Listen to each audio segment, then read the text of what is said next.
Filosofía aquí y ahora. Movimientos políticos en Argentina.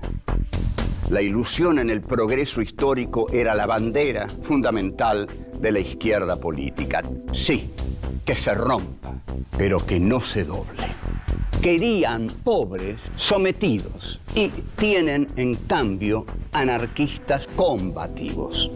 Los hijos de la llamada chusma inmigratoria exigían ahora educarse, necesitan hacerse a sí mismos.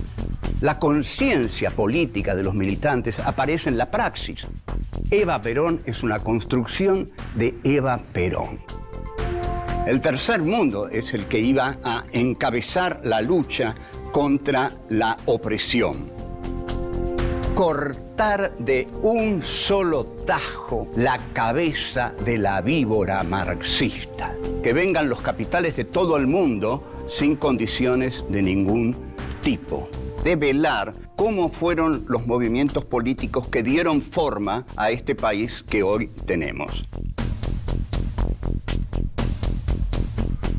Azules y colorados. 1. El peronismo divide a las Fuerzas Armadas.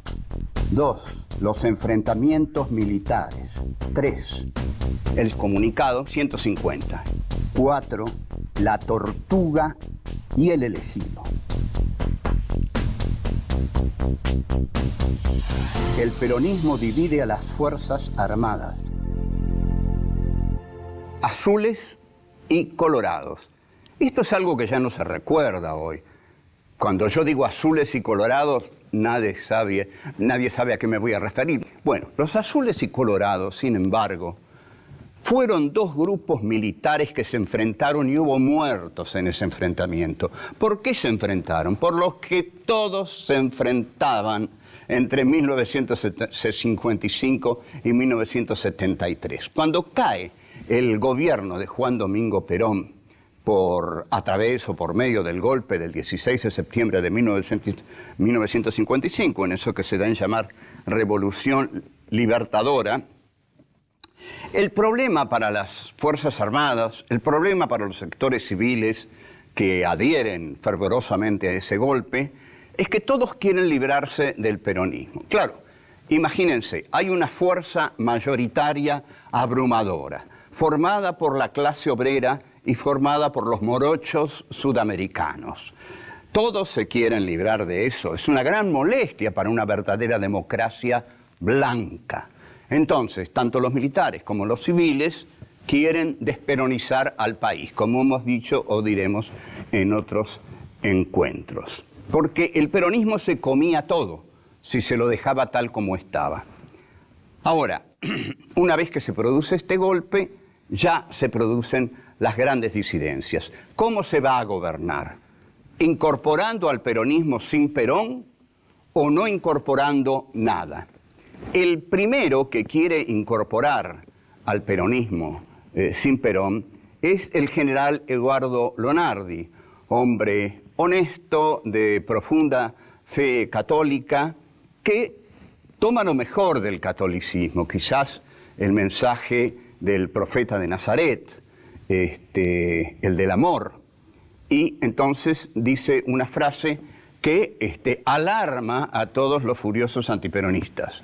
Ni vencedores ni vencidos. ¿Cómo? ¿Cómo? Dicen los vencedores. ¿Para qué somos vencedores entonces? Si somos vencedores es para que existan vencidos. Los vencidos son los peronistas. Todos los militares quieren que haya vencidos, porque quieren sentir que esa revolución se ganó. Y esa revolución solo se habrá de ganar si consigue su objetivo final, aniquilar al peronismo. Esto es lo que en última instancia le deben haber dicho a el general Lonardi. Vea, Lonardi, no venga a decirnos que no hay vencedores y vencidos, porque en una revolución hay vencedores y hay vencidos. Y acá los vencidos son los peronistas y nosotros, los vencedores, los queremos expulsar para siempre. Al primero que expulsan para lograr esto es al general que dijo ni vencedores ni vencidos, que es el general Eduardo Lonardi. Eduardo Lonardi es reemplazado por un general muy antiperonista, que es el general Eugenio Aramburu. Finalmente se reforma la Constitución y hay elecciones en 1958, sube Frondizi, y Frondizi, entre miles de cosas que hace, finalmente en 1962 da elecciones libres en la provincia de Buenos Aires. Frondizi, claro, no había estadísticas muy férreas, muy inevitables, así que podían marcar una conducta política en ese momento. Y Frondizi creía que en la provincia de Buenos Aires ganaba él. Entonces ahí le permite al peronismo presentarse. Sin embargo, el peronismo se presenta y gana el peronista Andrés Framini, que cuando va a tomar el mando de la provincia de Buenos Aires, los militares lo echan de mala manera. Entonces aquí hay una división entre las Fuerzas Armadas, porque algunos quieren seguir con la careta democrática y ponerlo a José María Guido, y otros no quieren la careta democrática, sino los militares al frente y gobernando de modo directo el país. Los que quieren esto son los llamados colorados. Los que quieren un país con cierta limitadísima participación del peronismo son los azules. Aquí, finalmente, colorados y azules, ante la indiferencia total de la población, se enfrentan en una pequeña guerra que dura muy poco y que, como dura muy poco, vamos a contarla en el próximo bloque. Volvemos. 2. Los enfrentamientos militares. La diferencia existente entre azules y colorados no era de un grado, extremo, pero fue lo suficientemente grande como para provocar incidentes violentos en los que se pierden vidas. La Marina, según su habitual tradición, es la que está a la derecha de la derecha de la derecha. ¿A qué podría deberse esto por parte de la Marina? Porque la Marina es una fuerza de ultramar que pocas veces se ocupa de lo interno del país. La Marina ha vivido mirando el país desde afuera o hacia afuera. Pero cuando la Marina miraba dentro del país, se consideraba parte de la aristocracia británica y era tremendamente antiperonista. Se diferenciaba del ejército azul porque el ejército azul buscaba lentamente, con matices, con cautela, ir incorporando a los sectores peronistas. Esto era ya la blasfemia total. ¿Por qué? Porque los azules querían gobernar con una mayor credibilidad democrática. No hay mayores o menores credibilidades democráticas. ¿Hay democracia o no hay democracia? Si hay democracia, el peronismo es aceptado y se presenta a elecciones con su líder natural, el general Perón. Esto hubiera sido la democratización del país. El estallido se produce el 2 de abril de 1963. Tiempo después, el general Galtieri va a invadir las Malvinas en esta fecha del 2 de abril. Pareciera que los militares de distintas épocas tuvieran cierta predilección por esta fecha del 2 de abril. Hay un combate principal en esta colisión de fuerzas armadas, colorados y azules.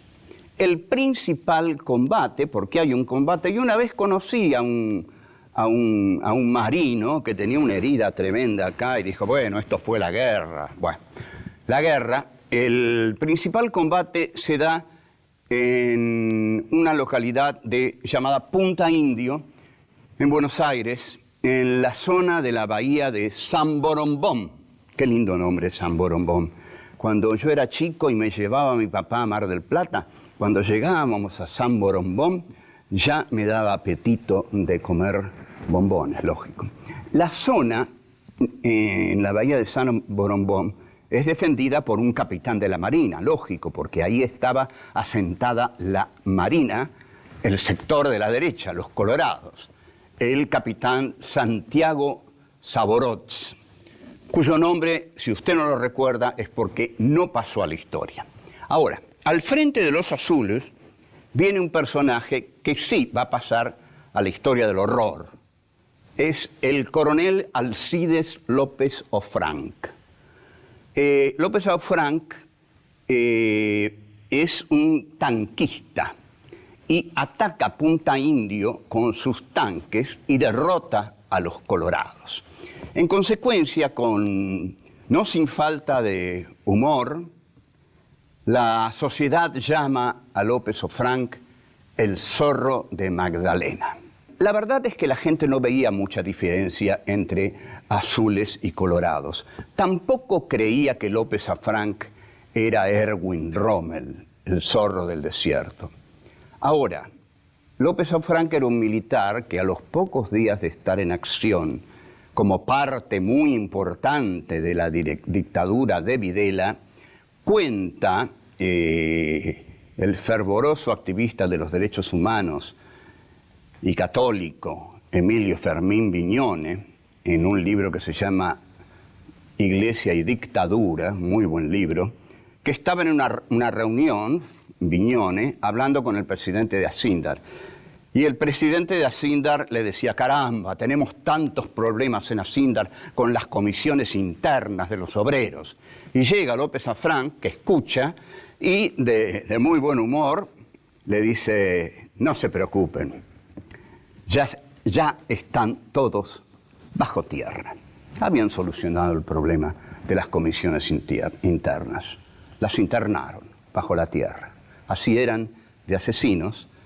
Y así terminó el zorro de Magdalena siendo el asesino de la comisión interna de Acíndar.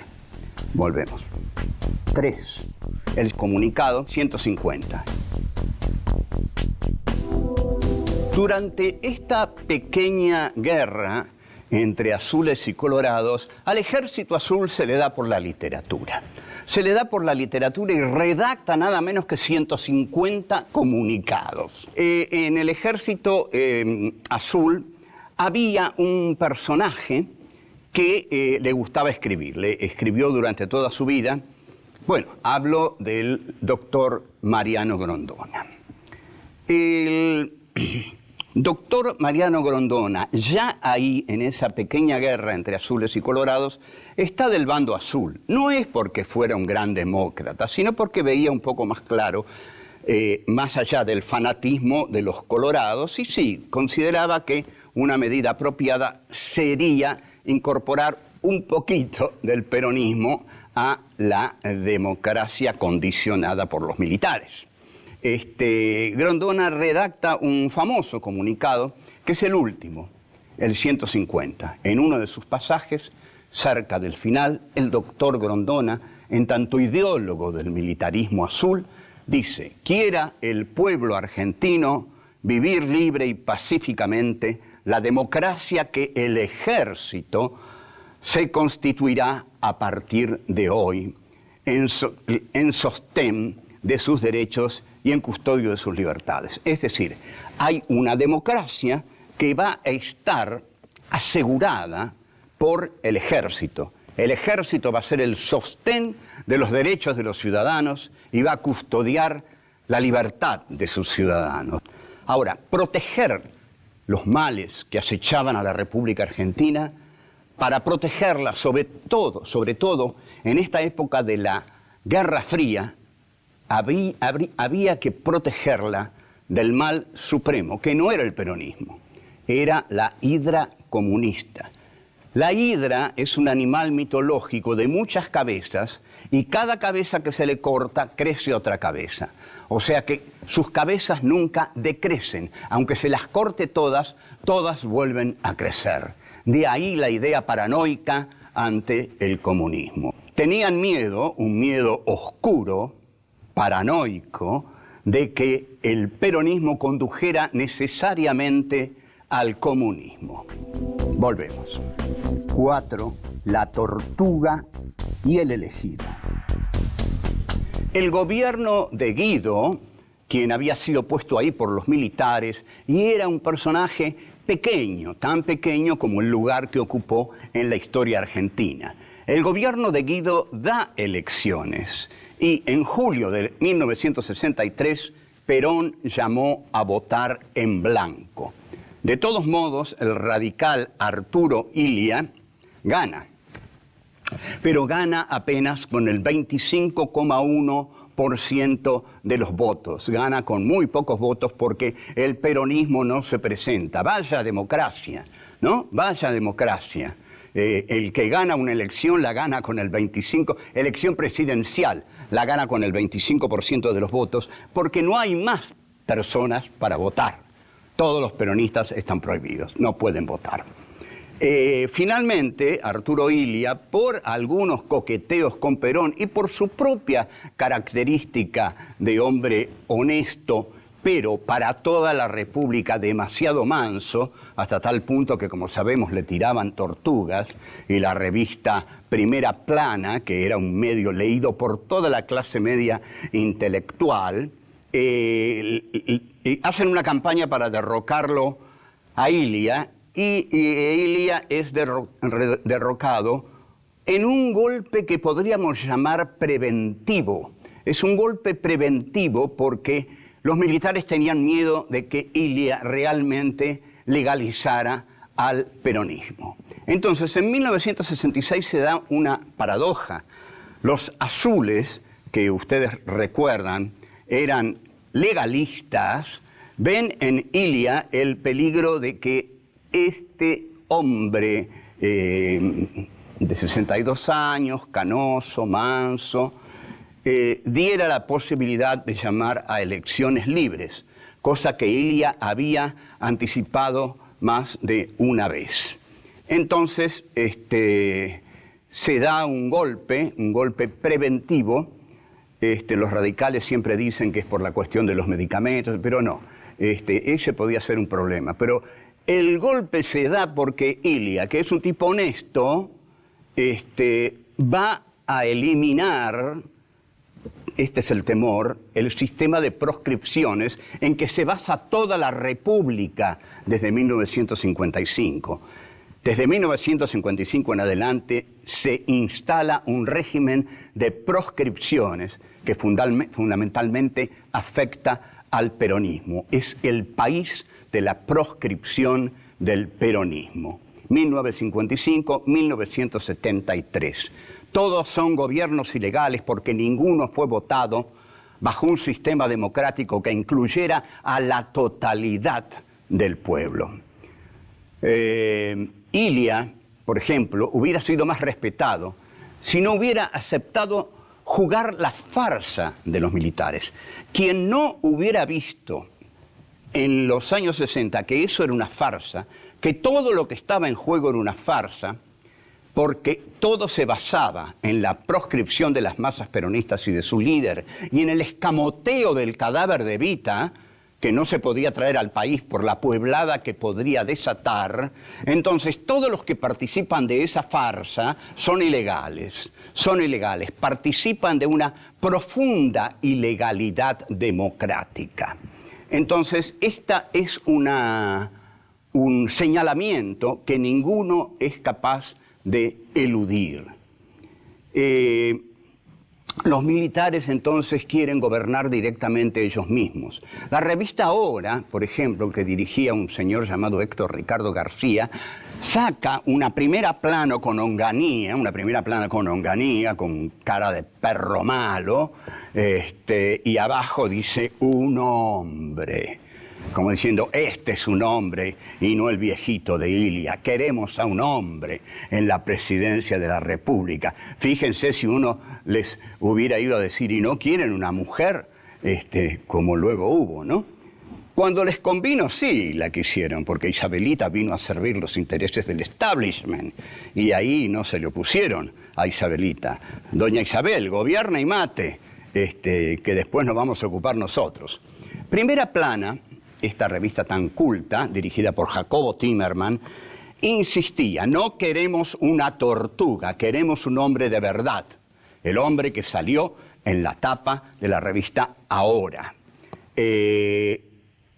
Después de la campaña aparece finalmente el hombre de verdad. El hombre de verdad es un hombre de pocas palabras, de ceño fruncido, cursillista católico, con labio leporino. Tiene un enorme bigote de morsa que lo caracteriza así Landru en Tía Vicenta, una revista de la época que es prohibida poco después por los militares. Caracteriza a Onganía como la morsa, porque tiene unos bigotazos que lo hacen parecer a una morsa. Onganía, el 29 de mayo de 1969, sufre el alzamiento en Córdoba, lo que se llama el Cordobazo. Onganía ni lo presentía, no tenía la menor idea de que podía ocurrir eso, pero sí, 29 de mayo, Día del Ejército, en Córdoba, se alzan todos los obreros industriales que están ligados a la producción. Y poco después, Onganía tiene que renunciar. Bueno, azules y colorados, ¿qué significan? Nada. Un pequeño matiz que desató una pequeña guerra. Nada más que eso. Hasta luego. Chao.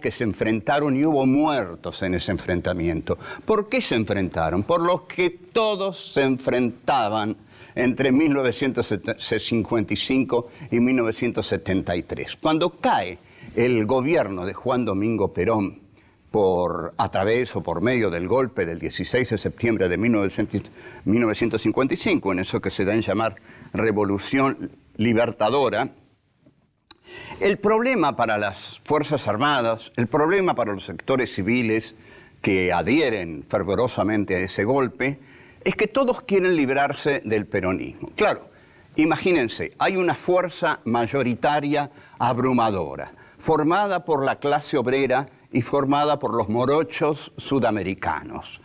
Todos se quieren librar de eso. Es una gran molestia para una verdadera democracia blanca. Entonces, tanto los militares como los civiles quieren desperonizar al país, como hemos dicho o diremos en otros encuentros. Porque el peronismo se comía todo si se lo dejaba tal como estaba. Ahora, una vez que se produce este golpe, ya se producen las grandes disidencias. ¿Cómo se va a gobernar? Es una construcción de Eva Perón. El tercer mundo es el que iba a encabezar la lucha contra la opresión. Cortar de un solo tajo la cabeza de la víbora marxista. Que vengan los capitales de todo el mundo sin condiciones de ningún tipo. Develar cómo fueron los movimientos políticos que dieron forma a este país que hoy tenemos. Azules y colorados. 1. Filosofía aquí y ahora. Movimientos políticos en Argentina. La ilusión en el progreso histórico era la bandera fundamental de la izquierda política. Sí, que se rompa, pero que no se doble. Querían pobres sometidos y tienen, en cambio, anarquistas combativos. Los hijos de la llamada chusma inmigratoria exigían ahora educarse, necesitan hacerse a sí mismos. La conciencia política de los militantes aparece en la praxis. Eva Perón es... El peronismo divide a las Fuerzas Armadas. 2. Los enfrentamientos militares. 3. El comunicado 150. 4. La tortuga y el elegido. El peronismo divide a las Fuerzas Armadas. Azules y colorados. Esto es algo que ya no se recuerda hoy. Cuando yo digo azules y colorados, nadie sabe a qué me voy a referir. Bueno, los azules y colorados, sin embargo, fueron dos grupos militares